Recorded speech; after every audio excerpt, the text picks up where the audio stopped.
Si este contenido te ayuda a crecer en la fe, puedes apoyar este canal de una forma muy sencilla.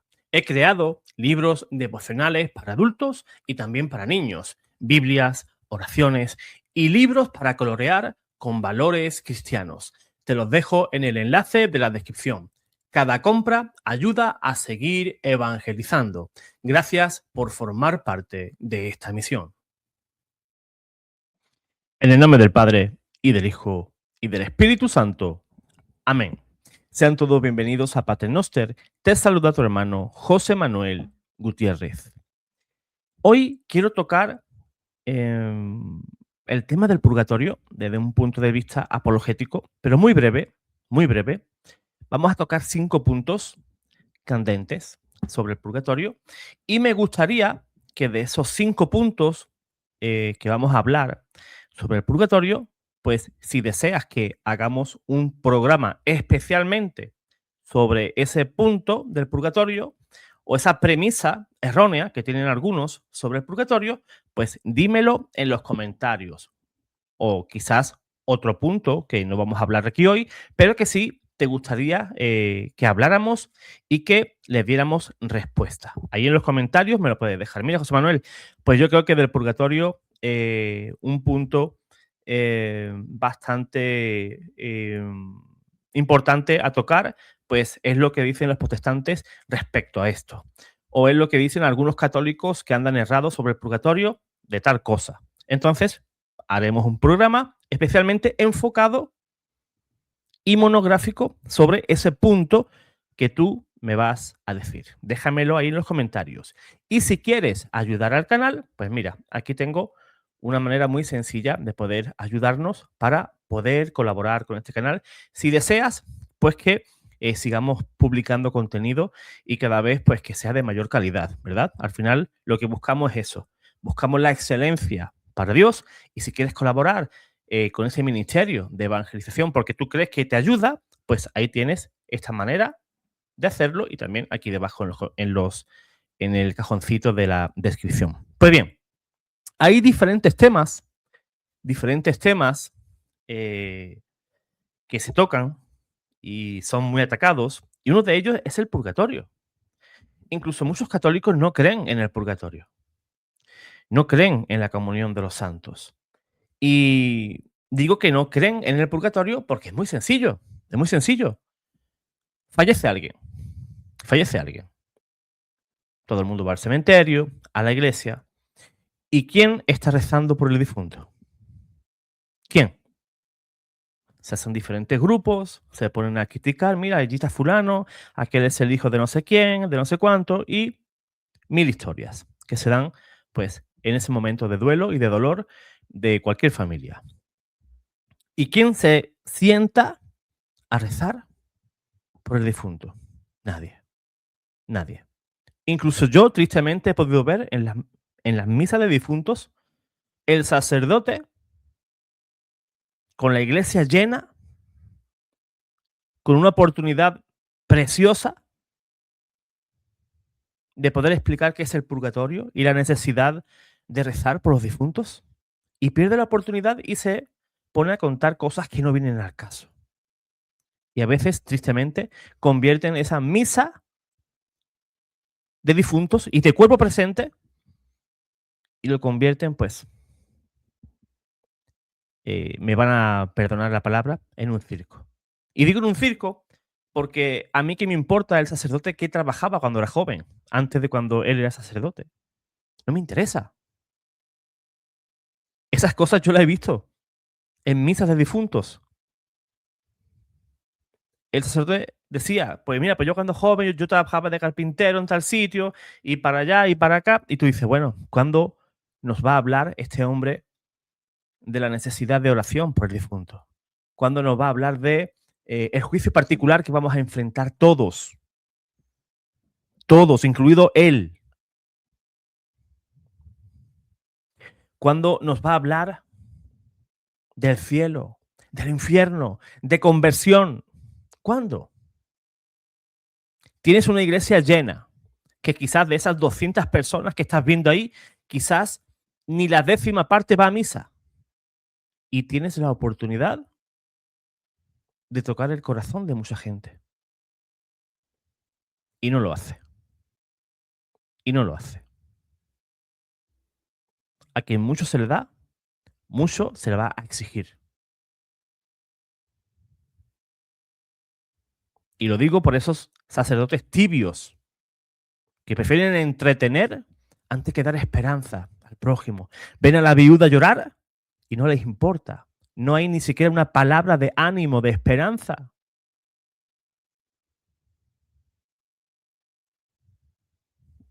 Y eso es bastante grave en nuestra iglesia. Pero bien, no me quiero salir del punto. Pues hay diferentes ideas que mucha gente repite y que mucha gente la creen. Y una de ellas es que piensan que la Iglesia Católica inventó el purgatorio. Sí, eso incluso los católicos. Ah, ¿para qué quiere que paguen la misa de mi abuela? ¿Para qué? ¿Para qué quieren cobrarme la misa de mi madre? ¿Ve? Todo en la iglesia es dinero. Y comienzan pues diciendo pues cosas que no son. Y afirman, ¿no? Bajo esa premisa de que eso es un invento de la iglesia para sacar el dinero pues a los creyentes. O que el purgatorio pues apareció por la Edad Media o que un papa se despertó un buen día y creó el purgatorio, ¿verdad? Otro punto importante es que también muchos dicen que el purgatorio contradice el sacrificio de Cristo. Pero hoy vamos a tratar de dar respuesta escueta, no me voy a centrar de manera amplia en los puntos, ya lo he dicho, si queréis que toquemos un tema a profundidad en un video aparte, pues me lo decís. Pues bien, el primer punto que quiero aclarar es que el purgatorio no es un invento medieval, ni tampoco nace pues la idea de un papa que se despertó aburrido, tampoco nació en el despacho del Vaticano, tampoco aparece de repente en el siglo VI, como muchos dicen, ya en los primeros siglos del cristianismo, en los albores, los creyentes rezaban por los muertos. Y no recuerdo mal si era Orígenes o era Tertuliano, me puedo equivocar, así a vuela pronto, que ellos decían que la práctica de rezar por los difuntos ya venía de los apóstoles. O sea, no es un invento de un sacerdote loco del siglo III, sino que esa enseñanza, esa doctrina ya venía de los apóstoles. ¿Por qué? Porque los apóstoles eran judíos y ahora más adelante vamos a explicar eso. Pues bien, ya en los primeros siglos del cristianismo, los creyentes, los cristianos rezaban por sus seres queridos que habían fallecido. Y eso no es una opinión mía, eso es arqueología pura. Si nos vamos a las catacumbas de Roma, en las tumbas de esos primeros cristianos aparecían inscripciones como ruega por nosotros, que Dios te conceda descanso, recuerda a tu hermano en tus oraciones. Piénsalo, ¿por qué alguien pide oraciones? ¿Por qué alguien pide oraciones después de morir? Si ya está en el cielo, como dicen muchos. Ah, falleció, ya está en el cielo, ya está descansando. Eso no es así. Eso no es enseñanza cristiana. Eso nunca se enseñó en la iglesia. Que la persona muere y automáticamente ya está en el cielo. Fíjate, da igual los pecados que haya tenido, Dios es infinitamente misericordioso y ya está en el cielo. Eso nunca se ha enseñado. Pues bien, ¿cómo se va a pedir oraciones si la persona, si el alma ya está en el cielo? ¿O por qué se va a pedir oraciones si ese alma está en el infierno? Obviamente, pues debe de haber un estado intermedio.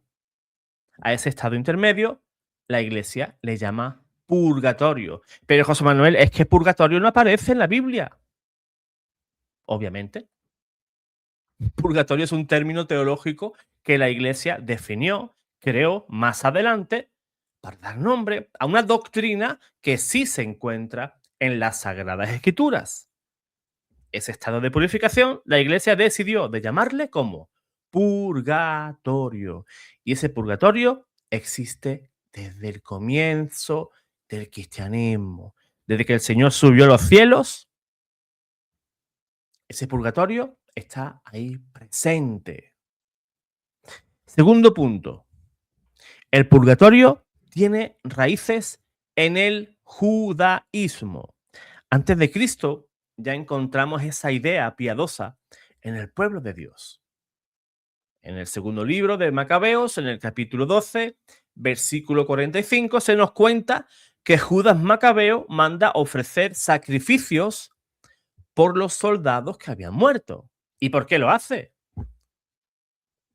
Porque podrían ser liberados de sus pecados. Por eso se mandaba a hacer esos sacrificios. Es decir, los judíos ya creían que los muertos podían beneficiarse de las oraciones de los vivos. Por tanto, no es la iglesia la que inventa eso. Eso ya estaba en la mentalidad religiosa judía, del mismo pueblo que nace el cristianismo. En el judaísmo, si no lo sabes, se reza el Kadish. ¿El Kadish qué es? Es la oración del doliente. Oraciones en las cuales se recitan en diferentes periodos cuando una persona fallece. Ahí tenemos ya lo que es la oración a las almas del purgatorio en un punto incipiente, porque más ampliamente se ha desarrollado esas oraciones en la iglesia. El Kadish nos recuerda, o le recuerda a Dios, mejor dicho, de que es infinitamente misericordioso. O sea, se está pidiendo misericordia por esa persona que ha fallecido. ¿Por qué se pide misericordia? Si ya está en el infierno, esa misericordia no procede. Si está en el cielo, ¿para qué se le pide a Dios misericordia? Si ya está en el cielo. De nuevo, existe ese tercer estado de purificación por las cuales tú y yo podemos pedirle a Dios mediante ruegos, oraciones, que tenga misericordia de esas almas, que ese purgatorio se les acorte. ¿Cómo se les acorta? Santa Misa, rosario, oraciones, buenas obras, indulgencias, limosna. Fíjate cuántas cosas tenemos para llevarle sufragios a nuestros hermanos que están en el purgatorio. Padres, abuelos, tíos, amigos, vecinos, y tú y yo cruzados de brazos. Pues bien, el purgatorio tampoco lo inventó ningún papa. Los protestantes, ¿qué dicen? El purgatorio lo inventó el Papa Gregorio Magno, ¿verdad? Y lo dicen como si el Papa lo hubiera creado, si él hubiera creado esa doctrina, ¿verdad? Pero eso es históricamente falso.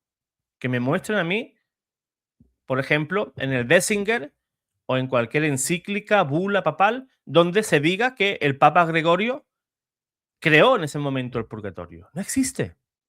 Lo que hizo el Papa Gregorio fue explicar, desarrollar la doctrina, profundizar en algo que ya estaba en la fe de la Iglesia, mucho antes que él, siglos antes. Por tanto, los padres de la Iglesia ya hablaban de una purificación después de la muerte. Y siglos más tarde, en los concilios de Florencia, de León y también el concilio de Trento, pues ahí hablaron y clarificaron el tema.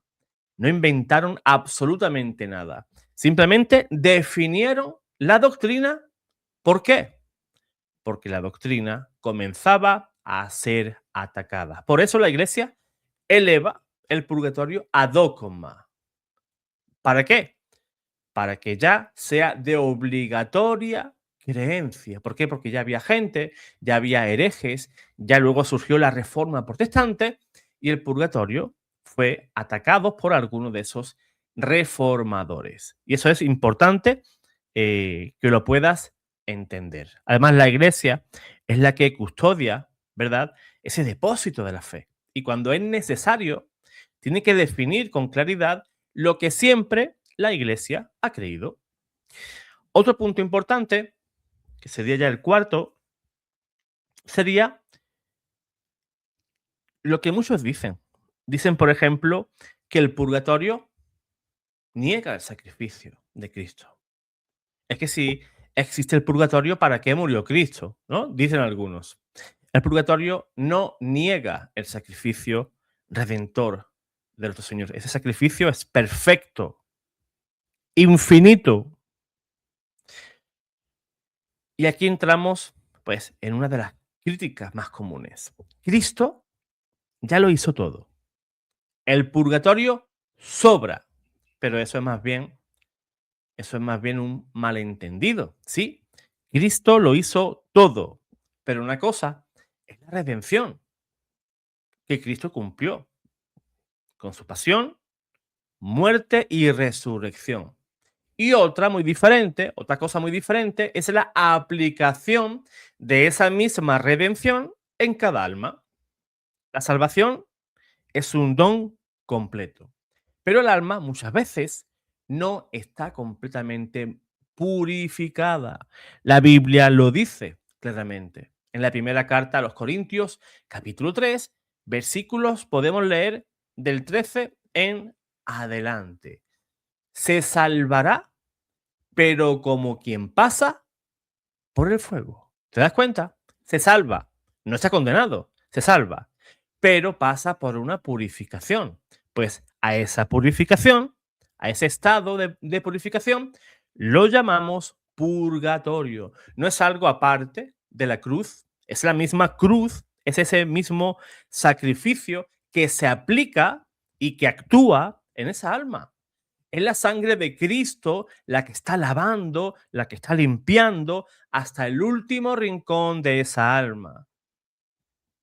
El purgatorio no compite con la cruz. Es el fruto de la cruz. El quinto punto y último es que el purgatorio no es opcional. Es una consecuencia lógica de quién es Dios. Dios es amor y también santidad absoluta. Cristo, en las apariciones a Santa Faustina Kowalska, le dijo: mi misericordia no lo quiere, pero mi justicia lo exige. Hablando sobre el purgatorio. Su misericordia no lo quiere, pero su justicia lo exige. Pues bien, la escritura es muy clara, ¿no? Por ejemplo, también en Apocalipsis, en el capítulo 21, versículo 27, nos dice la Sagrada Escritura, la palabra de Dios. Nada impuro entra en el reino de Dios. Nada. El protestante sí es salvo, siempre salvo. Nada. Ahora bien, muchos mueren en gracia de Dios, como dice el catecismo en el numeral 1030. Muchos mueren, ¿verdad? En gracia, en amistad con Dios, pero no están completamente purificados. No son lo suficientemente santos, porque sin santidad nadie verá a Dios, dice la carta a los hebreos. Y yo te pregunto, si te mueres hoy, ¿eres plenamente santo para entrar a la alegría del cielo? Respóndete tú. Mírate a un espejo y di, sí, soy santo, pero el que más. Si yo muero hoy, me reciben en la nueva Jerusalén con trompetas. Todos somos pecadores y todos estamos cortados por las mismas tijeras. Todos tenemos cosas por ahí que tenemos que purificar. Y si no lo hacemos en esta vida, lo vamos a hacer en ese estado de purificación. Pues bien, si no somos suficientemente santos para entrar directamente en la gloria, pero tampoco somos condenados, hemos muerto en amistad con Dios, pero con cositas que tenemos que limpiar aún, esos apegos al pecado. Entonces, ¿qué sucede? Tampoco pueden ir al infierno. Han muerto arrepentidos, pero no pueden entrar al cielo. ¿Qué hacemos ahora? No lo podemos condenar, pero tampoco puede entrar al cielo. ¿Qué hacemos? ¿Qué hacemos?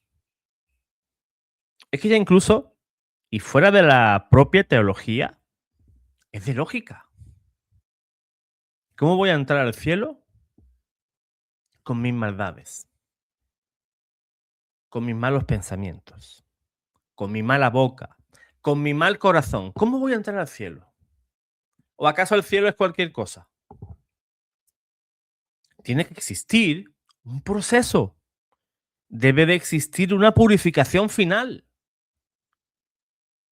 Y esa purificación final se llama estado de purgatorio. El purgatorio no es una invención, es una necesidad, una exigencia de la justicia y también de la misericordia de Dios. Y aquí está la clave que quizás muchos no entienden. El purgatorio no es un castigo cruel, es misericordia. Es el último acto de amor antes de que el alma entre en el cielo. Es Cristo terminando esa obra de redención que comenzó en ti. Y terminará esa obra en el purgatorio, porque te quiere limpio, te quiere santo para Él. Es el fuego el que te purifica, un fuego que no destruye. Acuérdate de la zarza. La zarza ardía, la zarza no sufría, no se quemaba, sino que ese fuego del purgatorio nos purifica. Ese purgatorio, ese fuego, es el abrazo final. Ese fuego es el que prepara tu alma y mi alma para ver a Dios, como dice San Juan en su epístola, para ver a Dios cara a cara, para verlo tal cual es. Porque nadie entra en el cielo, eso métetelo aquí en la cabeza, sin ser completamente santo. Y el purgatorio es el lugar donde Dios termina de hacernos santos. Por tanto, podemos decir, como decía aquel, el purgatorio es una fábrica de santos. Es una fábrica de santos. Llegamos con nuestros apegos, con pecados que no hemos podido retribuir aquí en esta vida. No nos dio tiempo. Nos sorprendió la muerte. No pudimos. Y tenemos que hacerlo en el purgatorio. Por eso te aconsejo, hermano, hermana, que mientras más podamos retribuir en esta vida, menos purgatorio vamos a pasar. Porque dicen los santos, dicen los místicos, que el dolor, que el sufrimiento más cruel aquí, en este mundo, es algo ínfimo en el purgatorio. Se sufre muchísimo. Y tú y yo aquí, perdiendo el tiempo, sin llevar sufragios a nuestros seres queridos. Pues hermano, hermana, te invito, ahora que has visto este video, pues que te pongas a rezar por tus seres queridos. Y no solamente aquellos por los cuales amas, ¿no? Tú has conocido una serie de personas, tú has conocido quizás la segunda, la tercera generación hacia atrás de tu familia y hacia adelante también quizás, en las cuales sí conocemos y hemos amado, pero incluso yo aplico mis oraciones, y es un consejo, ¿eh? Pues para mis familiares que yo nunca conocí, mis familiares que yo nunca conocí y que quizás están en el purgatorio, el tiempo pues que sea, pues no sé, el padre de mi tatarabuelo o el padre de mi bisabuelo, vete tú a saber,